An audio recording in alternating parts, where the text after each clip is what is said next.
श्रीराम जय राम जय जय राम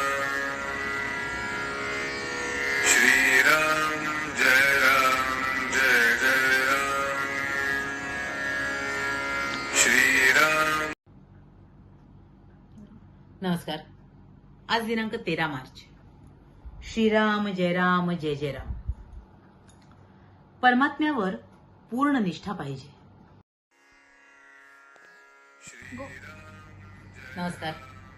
आज दिनांक 13 मार्च। श्रीराम जय राम जय जय राम। परमात्म्यावर पूर्ण निष्ठा पाहिजे।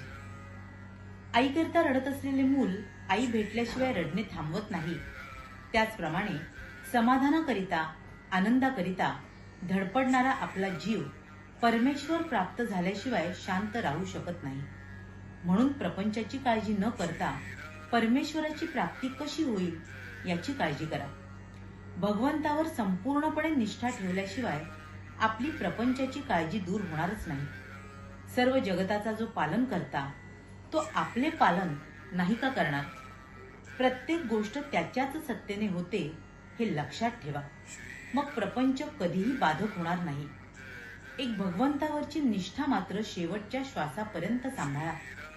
आपण पुराणात वाचलेच आहे की भीष्माने पांडवांना मारण्याची प्रतिज्ञा केली। भीष्म प्रतिज्ञा ती मग ती खोटी कशी होऊ शकेल? सर्व पांडव चिंताग्रस्त झाले, पण द्रौपदीची निष्ठा मात्र जबरदस्त होती। ती म्हणाली, आपण श्रीकृष्णाला विचारू। तिने सर्व वृत्तांत त्याला कथन केला। श्रीकृष्ण म्हणाला, भीष्माची प्रतिज्ञा खोटी कशी होईल? तरी आपण एक प्रयत्न करून बघू। तो म्हणाला, द्रौपदी, तू आता असे कर, रात्री भीष्माचार्यांच्या आश्रमात जा। तिथे फक्त संन्याशांना आणि स्त्रियांना मुभा आहे। मी तुझ्याबरोबर आश्रमापर्यंत येतो। त्यानंतर श्रीकृष्ण द्रौपदीला घेऊन भीष्माचार्यांच्या आश्रमापर्यंत गेले आणि बाहेरच तिचे अलंकार आणि इतर वस्तू सांभाळत बसले। श्रीकृष्णाने तिला आत जाताना सांगितले की भीष्माचार्य आता झोपत आहेत, अशा वेळी तू आत जा आणि बांगड्या वाजवून नमस्कार कर। त्याप्रमाणे द्रौपदी आत गेली आणि बांगड्या वाजवून भीष्माचार्यांना तिने नमस्कार केला।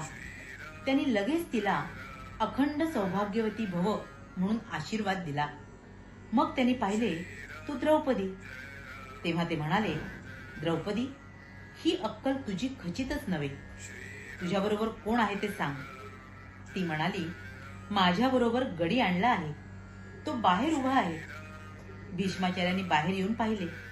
त्यांनी श्रीकृष्णाला ओळखले, परंतु आता सर्व काम होऊन चुकले होते।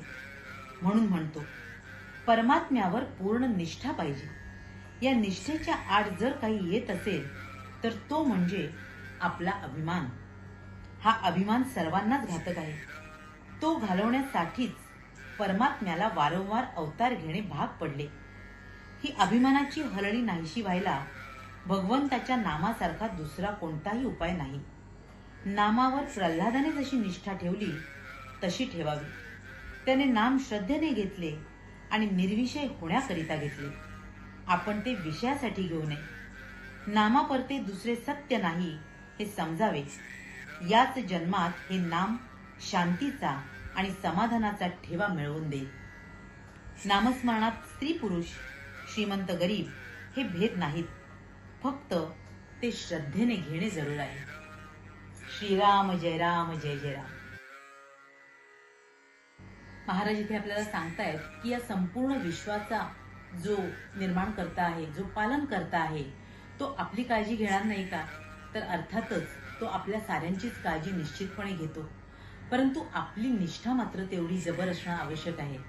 आपण प्रपंच करताना सारा मीपणा, अहंकारपणा आपल्याकडे घेत असतो आणि इथेच खरं तर आपलं चुकत असतं। साऱ्या विश्वाचा आणि साऱ्याचा जो करता करविता आहे तो केवळ एक भगवंत आहे, अशी खरी निष्ठा ज्यावेळी आपली बसेल ना, त्यावेळी आपलं काम झालंच म्हणून समजा। मग आपल्याला आपला परमार्थ अतिशय सुकरपणे साधता येईल। म्हणूनच आपण आपल्या गुरुवर आणि परमेश्वरावर पूर्ण निष्ठा ठेवावी। आपला प्रपंच आणि परमार्थ दोन्हीही खरं तर त्याच्यावर सोपवावं आणि आपण कोणतीही काळजी न करता त्याचं जे नाम आहे ते सातत्याने आणि निष्ठेने घ्यावं आणि मग आपल्या समाधानाला प्राप्त व्हावं। असं हे नाम, निष्ठेचं नाम तुम्हा आम्हा साऱ्यांनाच घेता येऊ, हीच त्या गुरुचरणी प्रार्थना. तुम्हा साऱ्यांसाठीच खूप सारी गुरु ब्लेसिंग. श्री स्वामी समर्थ. जय गुरुदेव.